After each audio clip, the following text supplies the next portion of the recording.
कहते हैं कि किसी भी गर्भवती औरत को अंधेरी रात में अकेले घर से बाहर नहीं निकलना चाहिए। कुछ प्यासी अतृप्त आत्माएं वीरानी रातों में भटकती हैं। बरसात की उस अंधेरी रात में एक पुराने गांव की कहानी जिंदा हो उठी। जो भी गर्भवती औरत घर से अकेली बाहर निकली वापस लौट कर नहीं आई। रीमा एक सीधी सादी गांव की लड़की है। उसकी शादी शहर में रहने वाले उदय के साथ हुई है। शादी के बाद कुछ दिन तो ठीक ठाक गुजरे, लेकिन फिर उसका जीवन उदासीनता में बदल गया। रीमा 8 महीने से गर्भवती है। आज आसमान में चमकती बिजली और धरती पर गिरती बारिश की बूंदें उसके मन को और भी ज्यादा उदास कर रही है। कितनी अकेली हो गई हूँ मैं। उदय भी अब पहले जैसा नहीं रहा। कोई नहीं है मेरे पास जिससे मैं अपना सुख दुख बांट सकूं। माँ, आज आपकी बहुत याद आ रही है। गहरी सांस भरते हुए जैसे ही वो पीछे मुड़ी, उसने सामने देखा कि उदय ऑफिस से आ चुका था। उदय, तुम मुंह हाथ धो लो, फिर हम एक साथ खाना खाएंगे। नहीं रीमा, मैं खाकर आया हूँ। मुझे कुछ काम है, तुम जाकर सो जाओ। रीमा उदास आंखों से उदय की तरफ देखती रही और फिर अपने कमरे में चली गई। उदय वहीं ड्राइंग रूम में बैठ गया। रीमा बिस्तर पर लेटी हुई किसी गहन सोच में डूबी हुई थी। उसे नींद नहीं आ रही थी। तभी उसे उदय का फुसफुसाने की आवाज आई। रीमा बिस्तर से उठकर बाहर हॉल की तरफ गई। उसने देखा उदय किसी से फोन पर बात कर रहा था। सुई जी, मैंने कितनी बार कहा है मुझे घर पे फोन मत किया करो। अरे हम दिन में तो रोज मिलते ही है ना। अगर रीमा को पता चल गया तो ठीक नहीं होगा। अच्छा चलो, अब मैं फोन रखता हूँ, कल मिलते हैं वही तुम्हारी फेवरेट जगह पे। हाँ। उदय, तुम ये किससे बात कर रहे थे? क्या चल रहा है ये सब? रीमा, तुम तो सो रही थी ना। वो मेरे किसी क्लाइंट का फोन था, मैं बस आ ही रहा था। चलो ना, सोने चलते हैं। उदय, बनो मत। मैंने तुम्हारी सारी बातें सुन ली है।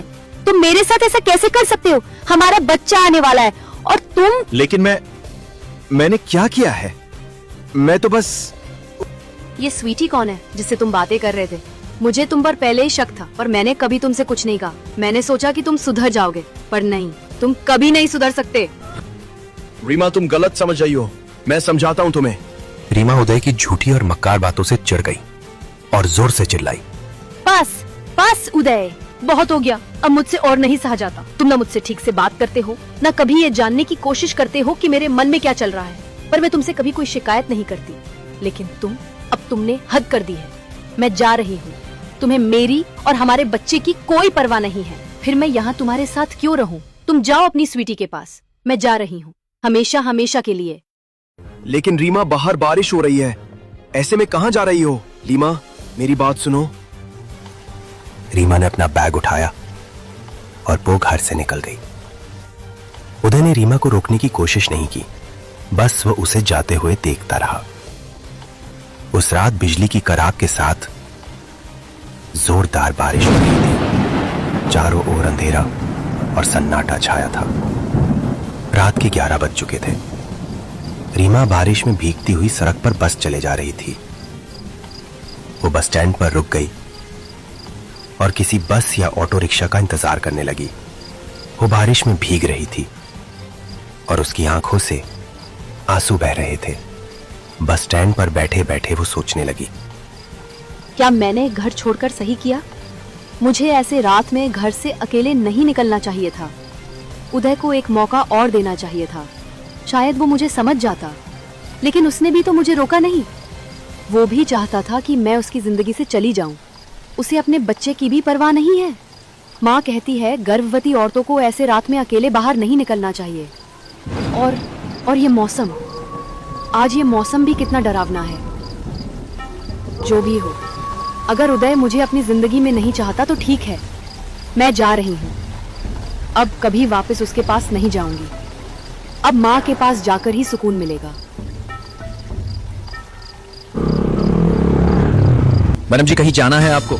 चलिए मैं छोड़ देता हूँ। जी भैया, मुझे रेलवे स्टेशन तक जाना है। आइए बैठ जाइए। बारिश तेज हो गई है, आप भीग रही हैं। रीमा ऑटो के अंदर बैठ जाती है। उसके चेहरे पर उदासी साफ झलक रही थी। उसकी आंखें उसका दुख बयां कर रही थीं। ऑटो वाले ने शीशे में रीमा को देखा और उससे बोला, क्या हुआ मैडम, पति से झगड़ा हुआ है क्या? इस हालत में आप ऐसे अकेली स्टॉप पर बैठी थी? नहीं नहीं भैया, ऐसी बात नहीं है। वो मुझे अर्जेंट अपनी माँ के पास जाना था, तो बस। वैसे एक बात कहूँ मैडम, आपको ऐसी बरसात की रात में अकेले बाहर नहीं निकलना चाहिए था। अब बुरी शक्तियाँ ऐसी रात में इधर उधर घूमती है। आप समझ रही हैं ना मेरी बात? रीमा ड्राइवर की बातों से थोड़ा डर जाती है, पर वो उससे कुछ कहे बिना चुपचाप बैठी रहती है। लीजिए मैडम जी, आपका स्टेशन आ गया। ऐसी बारिश में पूरा स्टेशन खाली है। आपको अकेले डर तो नहीं लग रहा है ना? अभी ट्रेन आने में शायद वक्त है। नहीं भैया, मैं ठीक हूँ, आप जाइए। ऑटो वाला अपने पैसे लेकर वहां से चला गया और रीमा ट्रेन का इंतजार करने लगी। स्टेशन पर वो बिल्कुल अकेली खड़ी थी। कुछ देर बाद ट्रेन स्टेशन पर आ गई। रीमा ट्रेन के अंदर चढ़ी और एक सीट पर बैठ गई। ट्रेन का डब्बा बिल्कुल खाली था।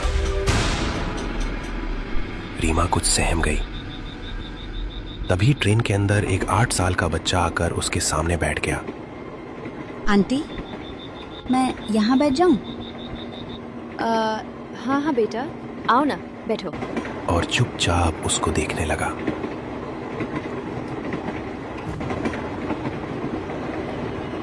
आंटी, आप रो रही हैं क्या? नहीं तो वो जरा थोड़ा थक गई हूँ बेटा। तुम्हारे मम्मी पापा कहाँ हैं? तुम अकेले इतनी रात को कहाँ जा रहे हो?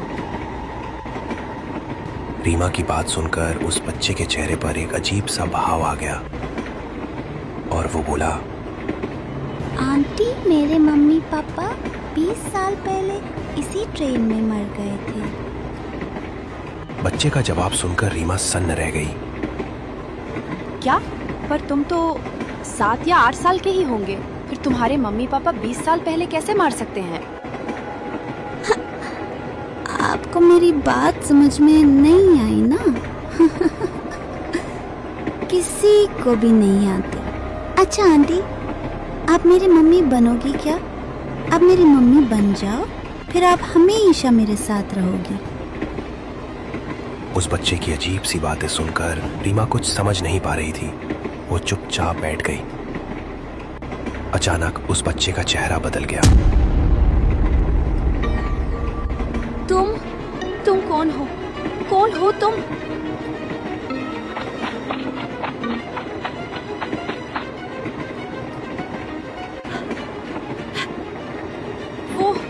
वो क्या था? वो बच्चा, उसका वो चेहरा, कौन है वो?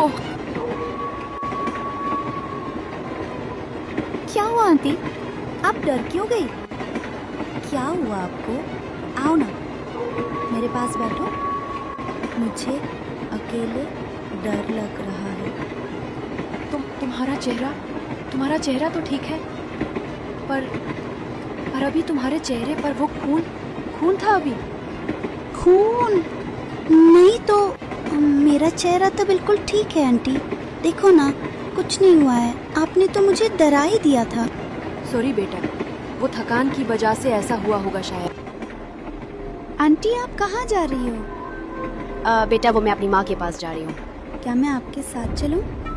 मेरा इस दुनिया में कोई नहीं है। हाँ, क्यों नहीं? तुम मेरे साथ मेरे घर चलो। इतनी रात को तुम कहाँ जाओगे? तेज बारिश हो रही है, तुम चल सकते हो मेरे साथ। ठीक है आंटी, अब आप हमेशा मेरे साथ रहोगी। आपको पता है, इस ट्रेन में जो भी दुखी माँ मुझे मिलती है, मैं उसे अपने साथ ले जाता हूँ और हमेशा अपने साथ रखता हूँ। तुम्हारी बातें बड़ी अजीब है बेटा। आखिरकार उस ट्रेन का सफर खत्म हुआ। रीमा ट्रेन से नीचे उतरी और जैसे ही वो पीछे मुड़ी, आ जाओ बेटा, बाहर आओ, मेरे साथ चलो मेरे घर। अरे ये कहाँ गया? वो बच्चा कुछ बोल क्यों नहीं रहा है? अरे ट्रेन का डब्बा तो खाली है। वो बच्चा वो कहाँ गया? पता नहीं इतनी जल्दी कहाँ गायब हो गया। ये बारिश तो रुकने का नाम ही नहीं ले रही है। यहाँ कोई रिक्शा भी नहीं है। कोई बात नहीं, गांव ज्यादा दूर नहीं है, मैं पैदल चली जाऊंगी। स्टेशन से रीमा का गांव करीब 2 किलोमीटर की दूरी पर था। बारिश में भीगते हुए रीमा घर के लिए निकल रही। सुनसान सड़क, चारों ओर अंधेरा, दूर दूर तक कोई नहीं दिखाई दे रहा था। आसमान अभी भी बिजली की गड़गड़ाहट से चीख रहा था। रीमा डरी, सहमी और आंखों में उदासी लिए अकेली सड़क पर चली जा रही थी। अचानक से एक बूढ़ी औरत उसके सामने आ जाती है। रीमा उसको देखकर डर जाती है। आप कौन है? बेटी, तुम गर्भवती हो। तुम्हें अकेले इस ट्रेन का सफर नहीं करना चाहिए था। वो तुम्हें ले जाएगा और तुम्हारे बच्चे को मार डालेगा। कौन मार डालेगा मेरे बच्चे को? ये क्या कह रही है आप है कौन? मैं तो बस एक मुसाफिर हूँ बेटी। अगर अपने बच्चे की सलामती चाहती हो तो जाओ, जल्दी से अपने घर चली जाओ। जाओ जल्दी, जाओ, चली जाओ। वो नहीं छोड़ेगा तुम्हें, नहीं छोड़ेगा, वो नहीं छोड़ेगा।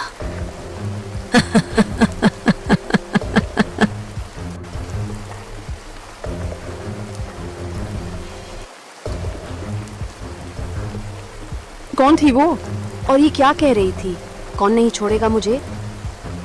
ये आज मेरे साथ क्या हो रहा है? कुछ समझ में नहीं आ रहा है।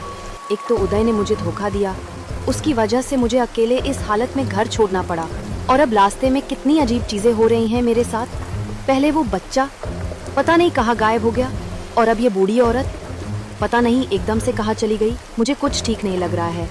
मुझे जल्दी से घर पहुँचना है। रात के करीब 2 बज चुके थे। रीमा अपनी माँ के घर पहुंच गई और उसने दरवाजा खटखटाया। अरे, इतनी रात को दरवाजे पे कौन हो सकता है? इतनी रात को गांव में तो कोई सवारी भी नहीं आती। जो गांव के बाहर से कोई आया हो तो फिर इतनी रात को? हे भगवान, कौन हो सकता है? दरवाजा खोलूं या नहीं? माँ, दरवाजा खोलो माँ। कहाँ हो? रीमा, ये तो रीमा की आवाज है। रीमा, तू इतनी रात को? अंदर आ। क्या हुआ रीमा? इतनी रात को तू और उदय कहाँ है? तू अकेली? माँ, मैं अकेली आई हूँ। पर रात में क्यों? तुझे पता नहीं है क्या? इस हालत में रात को अकेले निकलना ठीक नहीं होता। गाँव के हालात आजकल ठीक नहीं है बेटा।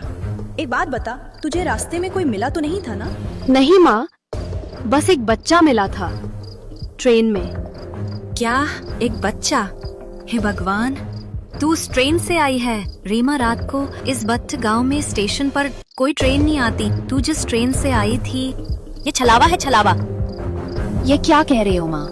मैं वैसे ही परेशान हूँ, ऊपर से आपकी ये अजीब सी बातें। मैं सच कह रही हूँ रीमा। उस बच्चे ने तुझे कुछ नुकसान तो नहीं पहुँचाया ना? या कुछ खाने को तो नहीं दिया था ना? माँ, उसने मुझे कुछ खाने को नहीं दिया।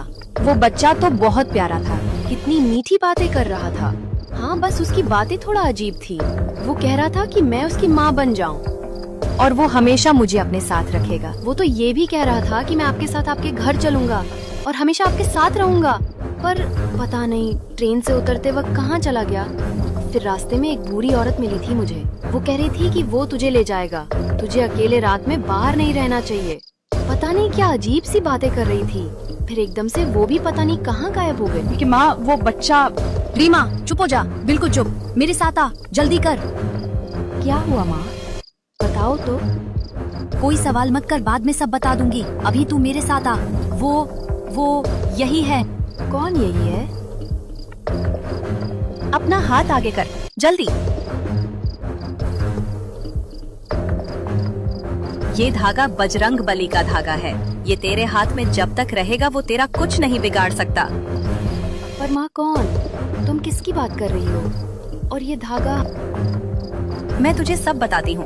मुझे पता है वो बच्चा यही तेरे आसपास है, वो तेरे साथ आया है, लेकिन इस धागे की शक्ति से वो डरता है। अगर उसने तेरे पास आने की कोशिश भी की तो वो जलकर राख हो जाएगा। जो बच्चा तुझे ट्रेन में मिला था वो कोई इंसान नहीं था, वो एक छलावा था रीमा। 20 साल पहले उसकी मौत उसके माँ बाप के साथ उसी ट्रेन में हो गई थी, लेकिन पिछले 1 साल से वो लौट आया है। गांव में कई लोगों ने उसे देखा है। जो भी गर्भवती स्त्री अकेले रात में घर से बाहर निकलती है वो उसे मार डालता है और उसे अपनी माँ बनाकर अपने साथ ले जाता है। उसकी आत्मा अपनी माँ के लिए तड़प रही है, वो भटक रहा है। उसने एक छलावे का रूप ले लिया है। मुझे पता है वो स्टेशन से तेरे साथ आया है, यही है वो, लेकिन वो अब मेरी बेटी को नहीं ले जा सकता। माँ, ये कैसी दकियानूसी बातें कर रही हो तुम? ये सब बेकार की बातें हैं, ऐसा थोड़ी होता है। वो बच्चा तो कितना मासूम था। रीमा, तुझे नहीं पता, वो एक छलावा बन गया है। वो अपनी मीठी मीठी बातों में फंसाकर गर्भवती औरतों की जान ले लेता है। तू उसके छलावे में आ गई है, होश में आ, नहीं तो वो तुझ पर हावी हो जाएगा। देख, चाहे जो हो जाए, बजरंग बली का ये धागा अपने हाथ से मत निकालना, नहीं तो अनर्थ हो जाएगा। तू मेरी एक ही बेटी है रीमा, मेरा तेरे सिवा और कोई नहीं है। मेरी बात पर भरोसा कर। माँ, तुम चिंता मत करो। अच्छा ठीक है, जैसा तुम कहती हो वैसा ही करूंगी। अब तुम सो जाओ, हम सुबह बात करेंगे। रीमा और उसकी माँ सोने के लिए चली गईं। रीमा की माँ सो गई, पर रीमा को अभी भी नींद नहीं आ रही थी। तभी दरवाजे पर दस्तक हुई। अरे, इतनी रात को दरवाजे पे कौन है? जाके देखती हूँ। अरे, तुम कहाँ चले गए थे? मैं स्टेशन पे तुम्हें ढूंढ रही थी, तुम मुझे नहीं मिले तो मैं अकेले ही आ गई। क्या हुआ? क्या सोच रहे हो? आंटी, मैं तो वही था, आपने मुझे देखा ही नहीं। पर तुम यहाँ तक कैसे पहुँचे? वो आंटी, मुझे रास्ते में एक बेरी अम्मा मिली थी। उन्होंने मुझे बताया कि आप इसी रास्ते से गई हो, तो मैं सीधा सीधा चलता हुआ यहाँ तक पहुँच गया। हाँ, पर तुम्हें मेरा घर कैसे पता चला? अरे, मैंने किसी से पूछा था। वो सब छोड़ो आंटी, मुझे बाहर ठंड लग रही है, मैं भीग गया हूँ ना, अंदर आने दो ना मुझे। अरे हाँ, आओ ना, अंदर आओ। आंटी, आपने अपने हाथ में क्या बांधा है? ट्रेन में जब आप थी तो ये आपके हाथ में नहीं था। ये? अरे, ये तो मेरी माँ ने मेरे हाथ में बांधा है। इसे पहनने से हमें डर नहीं लगता।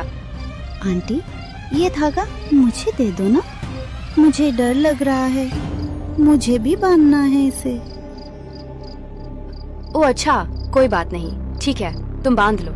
रीमा उस धागे को निकालने की कोशिश कर ही रही थी कि तभी उसकी माँ वहां आ गई और उसे रोक दिया। रुक जा रीमा, ये तू क्या कर रही है? मैंने कहा था ना, इसे हाथ से मत निकालना, इस बच्चे से दूर रह। माँ, यही वो बच्चा है, देखो ना कितना प्यारा है। रीमा, ये छलावा है, छलावा। क्यों आए हो यहाँ? चले जाओ। देखो, मेरी एक ही बेटी है, तुम इससे दूर रहो, चले जाओ यहाँ से। अरे नहीं, मैं कोई छलावा नहीं हूँ। मैं आपका घर पूछते पूछते यहाँ तक आया हूँ। मुझे भूख लगी है और बाहर बारिश हो रही है, मैं सुबह को यहाँ से चला जाऊंगा। माँ, ये ठीक कह रहा है, देखो ना, इतनी बारिश में ये कहाँ जाएगा? इसे आज रात यहीं रुकने दो ना, प्लीज माँ। रीमा की माँ उस बच्चे पर विश्वास नहीं कर पा रही थी, पर बेटी की जिद की वजह से वो मान गई और बच्चे को अपने घर में रहने दिया। अगली सुबह बारिश तो बंद हो गई, पर आसमान पर काले बादल अभी भी छाए थे। रीमा, वो बच्चा कहाँ है? ओहो माँ, आप फिर शुरू हो गई। वो अभी सो रहा है। जैसे ही वो उठे उसे जाने को कहना। ठीक है माँ, मैं कह दूंगी। आंटी, मुझे भूख लगी है, कुछ खाने को दे दो ना। ठीक है बेटा, तुम बैठो, मैं अभी लाती हूँ। देख, मुझे पता है तू कौन है, मैं तेरे आगे हाथ जोड़ती हूँ, मेरी बेटी को बख्श दे। वो माँ बनने वाली है, तू चला जाए यहाँ से, उसके साथ कुछ भी गलत मत करना। आप ये क्या कह रही हो? मुझे समझ में नहीं आ रहा है। मैं खाना खाकर यहाँ से चला जाऊंगा। रीमा की माँ उस बच्चे पर कड़ी नजर रखे हुए हैं। वो जानती है कि उसकी बेटी की जान खतरे में है, पर अपनी बेटी की जिद के आगे वो कुछ कर नहीं पा रही थी। ये लो बेटा, तुम कुछ खा लो। आंटी मुझे दूध पीना है, मुझे ये नहीं खाना। माँ, तुम इसके लिए थोड़ा दूध ले आओ ना। ठीक है, मैं लाती हूँ, पर तू अपना ध्यान रखना, समझ गई ना?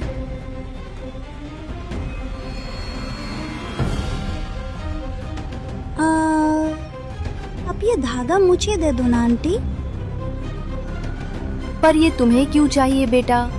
मैं अकेला रहता हूँ ना, तो मुझे डर लगता है। इसे पहनकर मुझे डर नहीं लगेगा। अच्छा ठीक है, मैं तुम्हें यह धागा बांध देती हूँ, फिर तुम्हें बिल्कुल डर नहीं लगेगा। रीमा ने जैसे ही उस धागे को अपने हाथ से खोला, वो बच्चा अपने असली रूप में आ गया। रीमा घबरा गई। आंटी, आपने तो कहा था कि आप मेरे साथ हमेशा रहोगी, मेरी माँ बनकर। आओ चलो मेरे साथ। रुक जा, छोड़ दे मेरी बेटी को। उसने तेरा क्या बिगाड़ा है? मुझे पहले ही पता था कि तू वही छलावा है। तू आखिर चाहता क्या है? मुझे माँ चाहिए आंटी।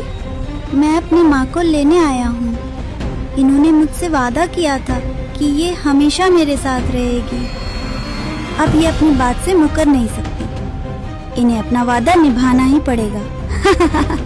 ना कहकर उस बच्चे ने अपना हाथ रीमा के पेट पर रखा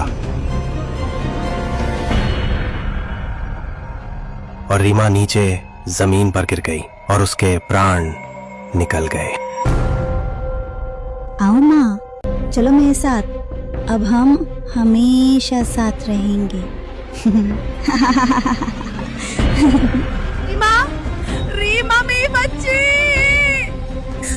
मैंने कहा था वो धागा मत खोलना, पर तूने वो धागा खोल दिया। हे ईश्वर, आगे मेरी बेटी के साथ ऐसा क्यों किया तूने?